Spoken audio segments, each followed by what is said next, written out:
Thank you, Mr. President.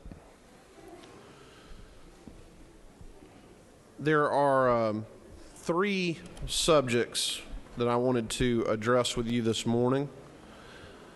The first, during Tuesday evening's debate on the agree to Senate Bill 323, I made some comments suggesting that law, if passed, that bill if passed, would have the effect of permanently excluding information from public view. That was an overstatement of what the bill does, and I wanted to apologize to the Senate and to the senator from the 30th specifically for that mistake on my part. It was certainly not my intention to do anything to mislead the Senate on that subject. That is the problem sometimes when we're debating things late in the evening, but that's not an excuse, just an explanation. So I just did want to make sure I put that on the record and made that clear that I apologize both to the Senate body and to the senator from the 30th. The second thing I wanted to address is there's been some articles written recently to suggest that a lot of the issues that I have taken on in my time here at the General Assembly have been cynically chosen for political purposes. And I must tell you that my motivation for running for office in the first place came from a place of political activism. I had been very involved in my local Republican Party, and I thought that Senate service would give me an opportunity to advance issues that were important to me and to the party and to the people of my constituency. It's not really controversial where I come from. People wonder why that the driver's license examinations offered in 11 different languages.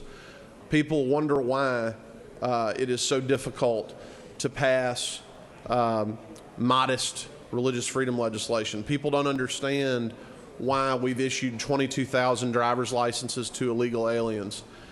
People who haven't seen a real increase in wages, small business owners who are living month to month trying to make a payroll, wondering why they can't receive a little bit of the tax relief that others that are more well-heeled and well-positioned seem to receive on an annual basis.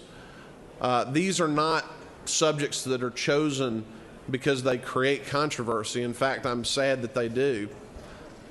With respect specifically to religious freedom, that is an issue that's very important to me because it is an issue that I have had a lot of personal experience with. I went through a crisis of faith as an undergraduate. I spent many years searching before finding a spiritual home in the Catholic Church. Converted on Holy Week 14 years ago this week. And so it's a very personal issue for me, and it is not one that I have been involved in for some sort of cynical political benefit. The third subject that I would like to address, and then I will yield the well, is I simply wanted to say thank you to my good friend, the senator from the 28th. We're really going to miss him. It was said a few weeks ago in jest, in sort of a mocking way, he was referred to as a profile in courage. Well, he is a profile in courage from where I sit. In all of the people I have met, not just here in this state, but around the country, involved in the political process, I would have to say there are very few with the integrity who approach issues of public policy from a position of earnestness and integrity. I've known during the 5 years I've served with him that if I'm going to get the senator from the 28th on my side, the only task before me is to show that I have the best argument. And he has stood strong as recently as Tuesday on an issue that, kind of Byzantine issue, not something that's going to make the newspapers, but something that was an issue of importance, public policy importance.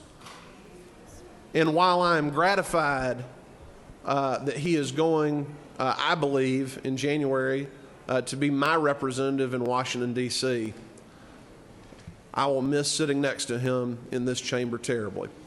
Thank you, Mr. President. I yield the well.